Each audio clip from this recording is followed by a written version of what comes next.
new day, a new beginning. Hello, hello, hello mga ka-auntie ko. Good day, it's my day, January 18, birthday ko. Araw nga ng linggo, kaya magsisimba tayo. Naglalakad na pala ako at may nakita ko sa sasakyan at sumakay na rin kaagad ako. Dahil nga baka wala akong maabutan doon. Hayaan niyo na lang yan sa atin yung magpaganda dahil kaarawan niyo naman ngayon. Patuloy na kami sa pagbibiyahe dahil nga medyo malayo ang aming simbahan. At sa wakas, narito na din. Kaagad naman akong bumaba at narito na nga kami sa aming simbahan. Kakatapos nga lang ng first mass at saka second mass na yung atinan ko. Papasok na ako sa simbahan namin at medyo wala pang tao dito. Kaya naghanap na ako ng maupuan ko. Habang hinihintay ko nga mag-umpisa yung misa, naayos ko nga pala dyan yung book. At ayan na naman siya, nag-aayon.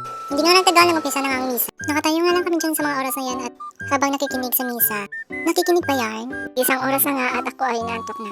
Kaya nililiban ko yung aking sarili hanggang sa matapos. Kaya makalipas ang ilang minuto at natapos na din. Pagkalabas ko nga ay nakahanap na din ako ng sasakyan at sumakay na. At uuwi na yan. Na para bang pagod na pagod. Huy, hindi. At hindi nga nagtagal nakauwi na rin siya.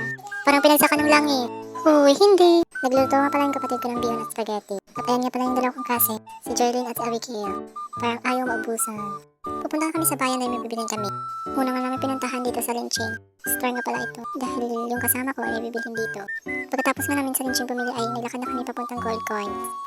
Dahil dito nga kami bibili. At ito nga pala yung gold coin na aming binilhan. Nag-order nga kami ng cake ng aming gusto. Dahil mas gusto nga namin dito bumili. Makalipas yung ilang minuto at ayan na nga yung aming in-order. Chocolate nga yung flavor na aming binili. Ayan nga pala sa Abigail at siya yung inutusan ko maghanap ng sasakyan. Pauwi sa amin. Matagal-tagal na bago siya nakahanap ng sasakyan. At ayun na nga bumibiyahe kayo punta sa sumakay na rin kami kaagad. O ayan, kinagaya niya nga ako. Hoy te, hindi ka maganda. Ayun na pala yung mga kaibigan ko na pumunta dito sa bahay. Kahit nga kanti lamang niluto ko ay nasayahan naman ako dahil pumunta sila. At ayan nga, busog na busog yarn. At ito na nga yung mga ganap ko sa araw ng kaarawan ko. Maraming salamat sa panonood. Don't follow, like, and share. Bye bye mga ka-ate ko!